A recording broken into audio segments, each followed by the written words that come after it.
Hello दोस्तों, कैसे हैं आप सभी लोग। मेरे चैनल पर आप सभी का स्वागत है।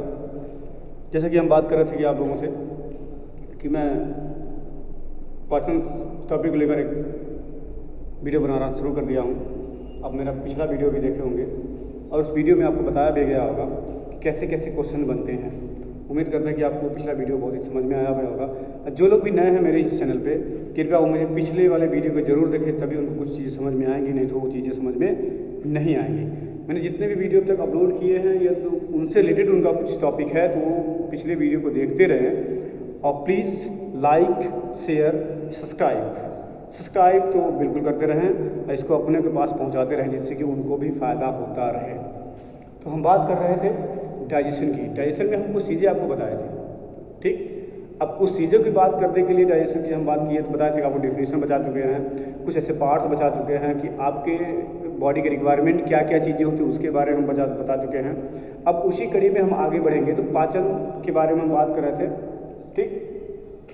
तो पाचन का डेफिनेशन आपको बता दिए थे। तो पाचन होता कहाँ है, ठीक। ये पाचन होता कहाँ पे है ये भी हमको आपको बताए थे। और पाचन की शुरुआत कहाँ से होती है ये भी हम आपको बताए थे। अब हम बात करेंगे उस डाइजेस्टिव पाचन तंत्र की जो डाइजेस्टिव सिस्टम की,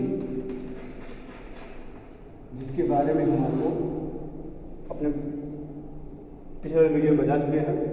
अब ये जो डाइजेस्टिव सिस्टम होता है या पाचन तंत्र होता है, ये स्पेसिफिक रूप से दो तरीके का होता है, ठीक। किस तरीके का होता है? दो तरीके का होता है। कैसे कैसे आप ये समझेंगे, दो तरीके का होता है। पहला होता है आहार नाल। आहार नाल, ठीक। आहार नाल को भी कहते हैं एलिमेंट्री कैनाल। क्या कहते हैं? एलिमेंटरी कैनाल कहते हैं, ठीक। दूसरा होता है सहायक।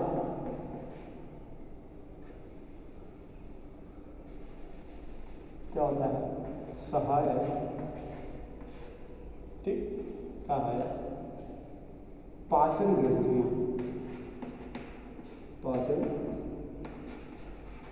ग्रंथियां, सहायक पाचन ग्रंथियां, जिसको हम कहते हैं एक्सेसरी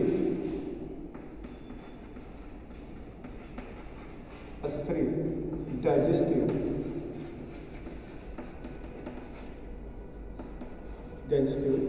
ग्लैंड्स, ठीक। इसमें आपको क्या पढ़ना है और उसमें आपको क्या पढ़ना है, यही समझना है आपको। आहार नाल की हम बात कर रहे थे, ठीक। अब उस आहार नाल की जब हम बात कर रहे थे तो आहार नाल कितना होता है, कैसे होता है, ये भी समझना है। आहार नाल एक सीधा नली के आकार का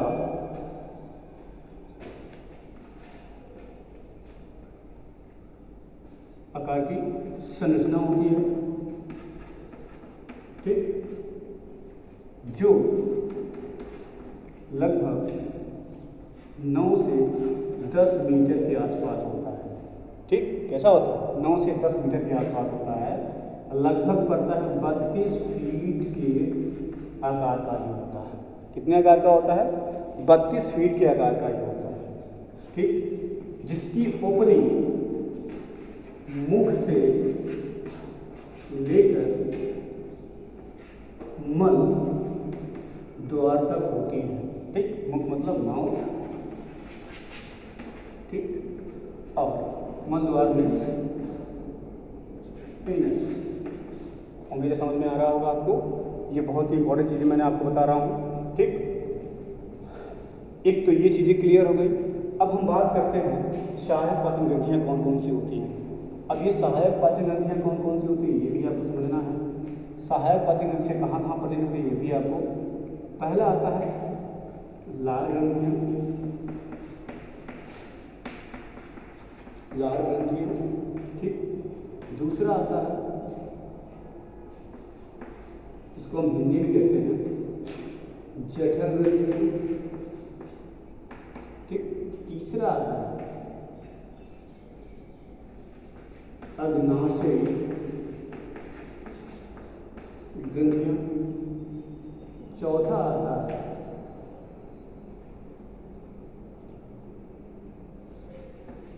एक्रिक्स, जिसको हम लीवर कहते हैं, ठीक। और पांचवा जो आता है वो होता है क्या, ये भी आपको समझने वाली बात होगी। पांचवा होता है आपका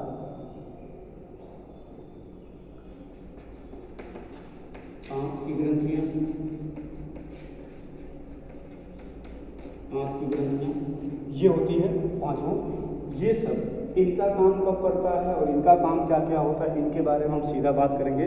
पहले तो कौन कौन चीज़ें इसमें आती हैं ये आपको समझाना है, बाकी इसमें क्या क्या चीज़ें आती हैं वो आपको समझाना है अच्छे से, ठीक। अब आपको जो चीज़ें समझ में नहीं आएंगी तो आप कमेंट बॉक्स में कमेंट करते रहेंगे, और लेकिन धीरे धीरे आपको सारी चीज़ें हम बताएंगे, ठीक। तो एक चीज़ को हम मिटाते हैं यहाँ पे और दूसरी चीज़ की बात करते हैं, क्योंकि जगह नहीं है। बात करते हैं हम इस आहार नाल की बात, ठीक है। अब आहार नाल की जैसा कि हम बात कर रहे थे कि आहार नाल की बात हम करनी है, तो आहार नाल एलिमेंट्री कैनाल कैसा होता है, एक सीधा स्ट्रेट होता है, ट्यूब लाइक होता है, जो माउथ से एनस तक इसके एक्सपेंडिचर होते हैं पूरे, ठीक। और ये इतना लंबा होता है जिसको हमने कहा कि ये लगभग 9 से 10 मीटर, इट मीन्स की लगभग 32 फीट के आसपास की इसकी पूरी लंबाई होती है। और इसी पूरे लंबाई वाले हिस्से में ही पूरे भोजन का पाचन किया जाता है, ठीक। मुझे समझ में आ रही है। अब ये जो एलिमेंट्री कैनाल है वो है क्या, ये आपको समझना है। एलिमेंट्री कैनाल क्या है, कैनाल क्यों कहा जाता है, कैनाल का मतलब ये आप जानते हैं नहर होती है, लेकिन ये जो आहार नाल या एलिमेंट्री कैनाल है ये उसी कैनाल की तरह ट्यूब लाइक बनी हुई है, पूरा ट्यूब की तरह एकदम फैला हुआ है, माउथ से लेके एनस तक, कहीं पतला है कहीं चौड़ा है, कहीं फिर पतला है कहीं फिर चौड़ा है। इस कंडीशन में ये बना हुआ, कहीं वही ट्यूब कुछ और रूप में है, कहीं वही ट्यूब किसी आगे चल के कुछ और रूप में है, और वो हर एक पार्ट मिलके एक कैनाल बना लेते हैं और उसी को हम कहते हैं एलिमेंट्री कैनाल, ठीक। अब इस एलिमेंट्री कैनाल का क्या मोटो है, क्या काम है, सबसे पहली बात, ठीक। तो एलिमेंट्री कैनाल अपने पास क्या क्या रखता है इसको भी समझना है आपको। एलिमेंट्री कैनाल आपके पास मीन्स कि ये समझना है कि एलिमेंट्री कैनाल क्या क्या रखता है आपके पास, ये समझना है। जैसा कि स्क्रीन पे आपको शो करेगा कि एलिमेंट्री कैनाल में क्या क्या चीज़ें होती हैं, वो आपको स्क्रीन में पूरा दिखेगा, और उसी में स्क्रीन में ही पूरी चीज़ें आपको ये भी दिखेंगी कि जो एक्सेसरी ग्लैंड्स हैं वो कहाँ कहाँ पाई जाती हैं, जिसको मैंने सहायक पाचन ग्रंथियाँ हमने अभी बताया आपको इसके पहले, वो उस पर्टिकुलर एलिमेंट्री कैनाल में कहाँ कहाँ प्रेजेंट होती हैं और ये कैसे काम करता है, तो हम आगे बताएंगे कौन सा एलिमेंट्री कैनाल मीन्स की पाचन ग्रंथियाँ कौन सा रस सिक्रीट करती है, उनका किस भोजन पे एक्शन होता है, किस भोजन पे एक्शन नहीं होता है, और कौन कौन ऐसे भोज्य पदार्थ है जिनका डाइजेशन शुरुआत कहाँ कहाँ से होती है। इस पे क्वेश्चन तो पर्टिकुलरली किसी भी एग्जाम के पॉइंट ऑफ व्यू से आप समझिए तो बिल्कुल आता है, तो इसे आपको बिल्कुल समझना ही है, ठीक। अब मैंने आपको बताया है कि जो बायोलॉजी का सिलेबस है, उस बायोलॉजी के कुछ सिलेबस में जो मानव से जुड़े जितने भी तंत्र हैं, सिस्टम हैं, उनसे क्वेश्चन तो आना ही आना है। 2-3 क्वेश्चन ऐसा कोई एग्ज़ाम नहीं है जिसमें इस बायोलॉजी के मानव तंत्र से ना पूछा जाता हो, चाहे जो भी टॉपिक हो, लेकिन उस टॉपिक से ये बिल्कुल पूछा जाता है, जिसमें आपका जिसका उसी कड़ी में मैंने शुरुआत किया था किसका, पाचन तंत्र के बारे में। अब हम बात करेंगे जब इन सारे सिस्टम के बारे में, इसके तंत्र के पार्ट के बारे में बात कर लेंगे, तब हम आपको बताएंगे हमारे बॉडी का भोज्य पदार्थ जो रिक्वायरमेंट है वो मैं एक बार बता ही चुका हूँ, फिर एक बार रिवीजन करेंगे, और फिर वो कहाँ कहाँ उनका डाइजेशन होता है ये भी हम बताएंगे, उनके लिए कौन कौन से एंजाइम्स की रिक्वायरमेंट होती हैं, कौन से एंजाइम कहाँ रिक्वायरमेंट है, कहाँ से सिक्रीट होती है, कौन से एंजाइम क्या कर किस लिए सिक्रीट हो रही है, सारा चीज़ें हमको बताएंगे।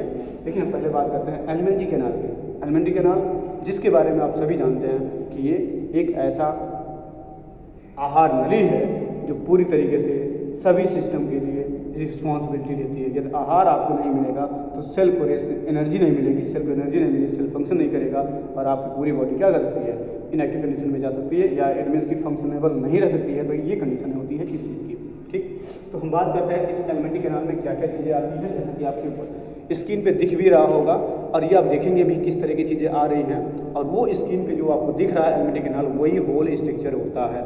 अभी जो दिख रहा है आपको वो समझना है कि किस तरीके से होना है, वो समझने वाली बात होगी। जैसा कि ऊपर से हम बात कर रहे हैं कि ये चीज़ कैसे दिख रही होगी, ऊपर से आप देख रहे होंगे कि हेड रीजन है, तो हेड रीजन में आता है क्या, माउथ। माउथ के बाद क्या चीज़ें शो कर रही हैं वो भी आपको समझने वाली होती है। माउथ के साथ जुड़ा रहता है क्या होता है, बक्कल केविटी। बक्कल केविटी क्या चीज़ें रखती है अपने पास, ठीक, और उस बक्कल केविटी के बाद क्या आता है, फेरिंग्स आता है, और फेरिंग्स के बाद आप देख रहे होंगे कि 25 सेंटीमीटर लंबा ट्यूब है जिसका नाम है ग्रास नली और ओइसोफेगस, ये भी उसी के साथ जुड़ा हुआ रहता है। अब ग्रास नली और ओइसोफेगस जहाँ से जुड़े हुए हैं, ठीक, उसके बाद ये नीचे की तरफ आता है तो एक जे लाइक स्ट्रक्चर बनता है जिसको हम एक तरीके से अमाशय कहते हैं, या लिखा हुआ भी आप देख रहे होंगे, वो दिख रहा क्या, ये दिख रहा है कि ये क्या है, ये है अमाशय, ठीक, जिसको हम ट्रूली में कहते हैं कि ये पेट है, ठीक है, हम ट्रूली क्या कहते हैं, ये पेट है, अमाशय को ही पेट कहा जाता है। देखिए अब ये जो जे शेप स्ट्रक्चर बना हुआ है जिसको हम अमाशय या स्टमक के नाम से जानते हैं, ये पाया जाता है। कहाँ प्रेजेंट है ये आपको पता ही है। अब उसी जस्ट रीजन से ही आप ये देख भी रहे होंगे कि जहाँ पे अमाशय खत्म हो रही है वहीं से शुरू होता है आंत का, मतलब इंटेस्टाइन का एरिया शुरू हो रहा है। अब ये इंटेस्टाइन एरिया जो स्ट्रक्चर में आपको दिख रहा होगा, कुछ पतली नली के फॉर्म में है और कुछ मोटी नली के फॉर्म में है, ठीक, तो जो पतली नली के फॉर्म में है उसको हम छोटी आंत के नाम से जानते हैं, और जो मोटे नली के फॉर्म में है उसको हम बड़ी आंत के नाम से जानते हैं, ठीक। अब जहाँ बड़ी आंत खत्म हो रही है वहाँ देख रहे होंगे आप कि ये पूरी चीज़ कैसे शो कर रही है, रेक्टम मतलब मलाशय शो कर रहा है, और मलाशय के टर्मिनल पार्ट को, मतलब सबसे एंडिंग पार्ट को हम कहते हैं एनस, जिसको हम मलद्वार के नाम से जानते हैं, ठीक। तो ये जितने मैंने नाम आपको बताया है सारा चीज़ इस एलिमेंट्री कैनाल का हिस्सा है। लेकिन अब एक्चुअली में क्या होता है, कुछ और चीज़ों के फॉर्म में हम बात करते हैं, तो इस एलिमेंट्री कैनाल को 3 भाग में डिवाइड किया जाता है। अब 3 भाग में डिवाइड करने का मतलब समझते हैं क्या होता है, इस आहार नाल को 3 भाग में डिवाइड करने का मतलब क्या क्या हो सकता है, ये समझने वाली बात है। पहला आता है फोरगट, कौन सा गट, फोरगट, ठीक, पहला आता है क्या, फोरगट। दूसरा आता है मिडगट, ठीक, और तीसरा आता है हाइंडगट। कौन सा गट, हाइंडगट। अब हम बताते हैं क्या क्या चीज़ें होती हैं, फोरगट, हाइंडगट, और फोरगट, मिडगट और हाइंडगट। अब इसमें क्या क्या चीज़ें होती हैं ये भी आपको समझना है कि एलिमेंट्री कैनाल के 3 पार्ट होते हैं, ये समझना है आपको ध्यान से, नहीं तो आपको कुछ भी समझ में नहीं आएगा। तो फोरगट मतलब इसको हम समझिए कैसे कर सकते हैं, आगे वाला, ठीक, आगे का, ठीक। मिडगट का मतलब होता है मध्य, ठीक, और हाइंड का मतलब होता है पीछे का, ठीक है। ये इतनी सारी चीज़ें होती हैं, आपको क्लियर रखना पड़ेगा। तो ये आगे का हिस्सा होता है, फिर बीच का हिस्सा होता है और पीछे का हिस्सा होता है। अब किसमें किसमें क्या क्या चीज़ें आती हैं यही तो समझना है, ठीक। अब आगे बढ़ते हैं, इसी में हम बताएंगे आपको, जो आपको स्क्रीन पे दिखा होगा उसके हिसाब से भी हम बता देते हैं कि यहाँ पे माउथ वाला एरिया पूरा जो है, देखिएगा स्क्रीन में पूरा जो माउथ वाला एरिया है, माउथ के बाद फेरिंग्स का एरिया है, फेरिंग्स के बाद ओइसोफेगस का एरिया है, ये सारे जो एरिया होते हैं, ये सभी जो एरिया हैं, जो पार्ट का नाम हम बता रहे हैं, ये सभी आते हैं फोरगट में, मतलब माउथ, बक्कल केविटी, फेरिंग्स और ओइसोफेगस, इस किस में आते हैं, आते हैं फोरगट में। जो आगे वाला हिस्सा होता है इस एलिमेंट्री कैनाल का, आगे का यहाँ से लेके यहाँ से ऊपर का जो हिस्सा होता है इसको हम कहते हैं फोरगट, ठीक। बीच वाले हिस्से में जो होगा मिडगट, मिडगट क्या होता है इसको भी समझना है, मिडगट कहाँ पे है, तो मिडगट जो है वो आपको समझना है कि इस फिगर में कहाँ होता है। जो मिडगट का एरिया है वो कैसे समझेंगे ये कहाँ पे होगा, तो मिडगट का एरिया है जो अमाशय का एरिया है, उस अमाशय वाले पार्ट से लेके लार्ज इंटेस्टाइन मतलब बड़ी आंत का जो अंतिम एरिया है उसके बीच के हिस्से को हम कहते हैं मिडगट, ठीक। उसके बीच के हिस्से को हम क्या कहते हैं, मिडगट या मध्य वाला भाग पूरा कहते हैं। अब जो हाइंडगट की बात आती है, तो हाइंडगट में कैसे क्या चीज़ें आ सकती हैं, तो उस पर्टिकुलर स्ट्रक्चर में जो आपको सामने स्क्रीन पे दिख रहा है उसमें जो होगा वो सीधे सीधे नीचे की साइड में जिसमें रेक्टम और एनस आता है, ये दोनों पार्ट जो terminal part of large intestine का है उसी को हम कहते हैं क्या, हाइंडगट। टर्मिनल मतलब पीछे वाला सबसे अंत वाला हिस्सा, तो उसको हम कहते हैं पीछे वाला या फाइन गेट के नाम से जानते हैं। ठीक, इतनी चीज़ें समझ में आ गई। उम्मीद करते हैं कि आपको समझ में आ रहा होगा। तो लाइक शेयर सब्सक्राइब बिल्कुल करते रहें। इसी तरीके से इंटरेस्टिंग वीडियो आपको मिलते भी रहेंगे। आगे भी हर एक सिस्टम को हम बहुत ही इंटरेस्टिंग तरीके से बताएंगे, जिससे कि आपका मन लगे कि हाँ क्या क्या चीज़ होती है। ठीक, और इसी तरीके से हम आपको और सारी चीज़ें बताएं कि आप जब चबाते हैं तो कैसे कैसे सारी चीज़ें बनती हैं, और ये कहाँ जाकर क्या क्या कैसे काम करते हैं, और इनका डाइजेशन कहाँ कहाँ होता है, और इनका अब्जॉर्प्शन भी कहाँ कहाँ होता है। ये भी चीज़ें आपको हम बताएंगे पूरी तरीके से। लेकिन पहले हम बात करेंगे सिस्टम के बारे में, इस अंग के बारे में। अंग की बात हम करते हैं तो बात करते हैं, सबसे पहले आता है कौन सा अंग? मुख। ठीक, क्या आता है? इसको हम क्या कहते हैं? माउथ कहते हैं। ठीक, ये माउथ है। माउथ का क्या काम है, ये समझने वाली बात होगी। माउथ एक ऐसा कैविटी वाला हिस्सा है जो उस पर्टिकुलर बॉडी में बाहर की तरफ खुलता है, जो सिर्फ और सिर्फ इसके लिए खुलता है। ये आप जानते हैं कि भोजन लेने के लिए, और आप जो बोलचाल की भाषा यूज करते हैं उसके लिए भी होता है इस माउथ का काम। ठीक, माउथ में अपर लिप और लोअर लिप, मतलब ऊपर वाली लिप होती है और लोअर लिप होती है, और इन्हीं दोनों से मिलके ये बनता है माउथ। ठीक, माउथ जो पीछे की तरह बढ़ता है, पीछे की तरफ बढ़ता है ये, तो ये करता है बक्कल की यूटी। क्या कहते हैं इसको? मुख गुहा। इसको हम क्या कहते हैं? Buccal cavity. ठीक, बक्कल कैविटी कहते हैं। अब बक्कल कैविटी किस तरीके से काम करती है ये समझना है। बक्कल कैविटी में बहुत सारे पार्ट्स पाए जाते हैं, इसको समझना है। ठीक, ये समझना है बक्कल कैविटी में क्या क्या चीज़ें होती है। तो बक्कल कैविटी में क्या क्या चीज़ें होती है समझ लीजिए। मुख हुआ, बक्कल कैविटी। तो बक्कल कैविटी क्या है? बक्कल कैविटी ठीक दो जबड़े से मिलकर बनती है, एक अपर ऊपर की तरफ और एक नीचे की तरफ, मतलब अपर जा और लोअर जा मिलकर बनाते हैं बक्कल कैविटी। अब कैविटी का मतलब आप समझ लीजिएगा ध्यान से, कैविटी का मतलब होता है जगह। ठीक, ऐसी जगह जो थोड़ी सी खाली हो, कैविटी मतलब खाली वाली जगह को हम कैविटी के नाम से जानते हैं। अब यही कैविटी जो बनती है कहाँ पे बनती है? वो आपके मुख में बनती है। ठीक, अब वो मुख हुआ जिसको हम कह रहे हैं उस जगह पे ये बनती है। और ये क्या होता है, इसमें और क्या चीज़ें जाती है? इसमें लोअर जा और अपर जा जो होते हैं, नीचे वाला जबड़ा और ऊपर वाला जबड़े, उनके बीच में तीथ पाई जाती है। मतलब तीथ क्या कहते हैं? दांत पाई जाती है। और ये जो दांत पाए जाने वाले प्रोसेस होती हैं, ये कौन कौन से होते हैं? ठीक, तो जो दांत पाए जाते हैं वो दांत कहाँ पाए जाते हैं? इसी में पाए जाते हैं। ठीक, दांत। ठीक, जिसको क्या कहते हैं? टीथ कहते हैं, और ये इस जगह पे पाए जाते हैं। ठीक, तो ये टीथ होती है। अब ये जो टीथ होती है ये क्या है? अब ये टीथ चार तरह की होती है। टीथ की बात करते हैं, टीथ कितनी तरीके होती है? चार प्रकार की होती है। चार प्रकार की टीथ दांत होते हैं। ठीक, अब ये चार प्रकार के कौन कौन से होते हैं वो डिपेंड करता है कि किस तरीके से हम उस पर्टिकुलर दांत का यूटिलाइजेशन होता है, काम फंक्शन जैसा होता है, फंक्शन के बेस पे ये चार तरह के होते हैं। ठीक, सामने वाले दोनों टीथ जो ऊपर नीचे होते हैं उनका क्या काम है? उनका काम है सीजर करना। सीजर मतलब चबाना, काटना। ठीक है, किसी भी चीज़ को काटने का काम करना जो करता है वो सीजर करता है। ठीक, उसी के साइड में जो बगल से होते हैं चार नोकीले होते हैं, दो ऊपर दो नीचे, वो नोकीले टीथ होते हैं जिनको हम कहते हैं केनाइन। ठीक, अब ये केनाइन जो होते हैं इनका काम क्या है? किसी भी पर्टिकुलर भोज्य पदार्थ को चीरने फाड़ने के लिए जो काम किया जाता है उसको हम कहते हैं केनाइन। ठीक, इसके बाद आता है तीसरा आता है प्रीमोलर। ठीक है, अब इस प्रीमोलर का मतलब है कि जो आप भोजन ले चुके हैं उसको थोड़ा सा फाइन पार्टिकल्स में क्या करना, कन्वर्ट करने की प्रोसेस करता है प्रीमोलर। और लास्ट का जो आपका बनता है वो लास्ट का जो ऊपर नीचे वाले जो चौड़े चौड़े टीथ होते हैं उनको हम कहते हैं मोलर। अब मोलर का क्या काम है?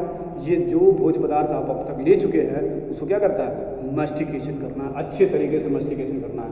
और मस्टिकेशन का मतलब बहुत अच्छे तरीके से चबा डालना है, जिससे कि जो भोज्य पदार्थ बड़े बड़े थे उनको छोटे छोटे में कन्वर्जन कर देना है। ठीक, ये इस तरीके से काम करता है इस पर्टिकुलर चार प्रकार की जो टीथ होते हैं उनकी।